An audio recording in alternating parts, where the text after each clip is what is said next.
Hello everyone, this is Taylor Thevenin, Chandler Pfeiffer, CIT 370 for presentation 2 on our VPN network setup. So this is going to be for a virtual private network that we're going to show you guys. We found that there are actually two ways to do this. You can actually take the default gateway, and there's a couple other steps you can do that. But we found that that was a little bit harder on Windows 10. They actually give you a simpler way to do this. So our first step that we're actually going to go do is find where our network settings at. Once we've clicked on that, we see that we're actually in our Wi-Fi settings when we did that. Go back to your network and internet settings, and it actually gives you a spot where you can actually pick the VPN. And then actually from this, we can see that this is our VPN setting page, and it says add a VPN connection, so that's what we're going to want to do. Okay, so once we've clicked on that, it actually gives us this list of information that we need to plug in. So our VPN provider, you can actually just pull in, if you have Windows 10, the one that is built in, so it automatically will give you a VPN type and then the type of info you want, such as a username or password. So that's kind of cool.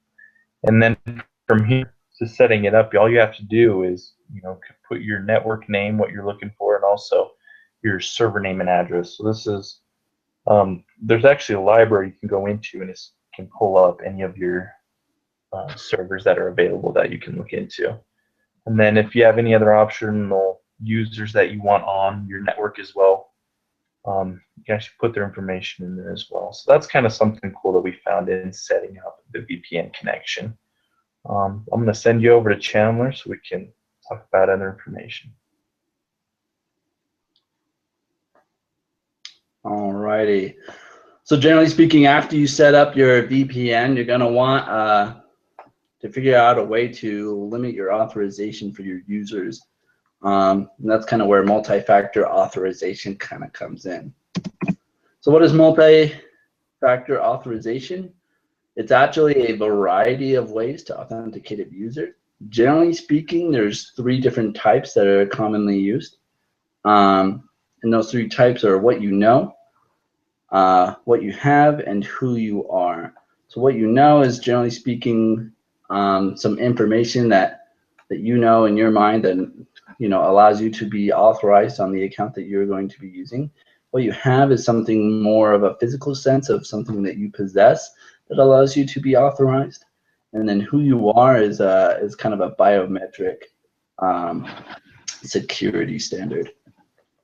So what you know is actually the most common form of authentication, mostly because of passwords. Passwords are everywhere and used to authenticate all sorts of accounts, networks, VPNs, VLANs, and all sorts of other things. Very commonly used. Also very commonly used, especially when passwords are lost or security questions. Something like your grandmother's maiden name is commonly used, and it's just more information on what you know. What you have is fairly common and is generally more used for like entry into actual physical places such as buildings, cars, and other such things. Another common use of what you have is like a magnetic cards. For instance, like a credit card that allows authorization into an account that holds funds for yourself. A lot of other businesses and things like that use a magnetic card for actually entry into their buildings as well, such as like hotels and other things like that. Who you are, it's probably the least common out of the 3, but it's actually becoming fairly popular, namely with the fingerprint scanner. It's actually pretty common as far as like iPhones and other things like that to use a fingerprint to dictate who you are and allow authorization into that device.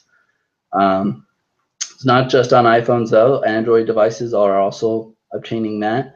There's actually been several employers that I have known that have used fingerprint scanners in order to be able to get into their systems. And it's not perfect technology, but it does work fairly well. Retinal scanners are also something that exist, but kind of more exist on a Hollywood sense rather than a practicality sense, I would say. It's not very common. So something that I tried was something called Phone Factor. It was bought out by Microsoft in 2012, but it was a really nice kind of multi-factoring tool that allowed you to be able to add authorization. But you can actually find it and use a free trial of it in Microsoft Azure. So if you ever wanted to check that out, you could. So hope you all learned something here today and were able to figure out a little bit more about virtual private networks and how multi-factoring affects them. So hope you have a great day and thank you for watching.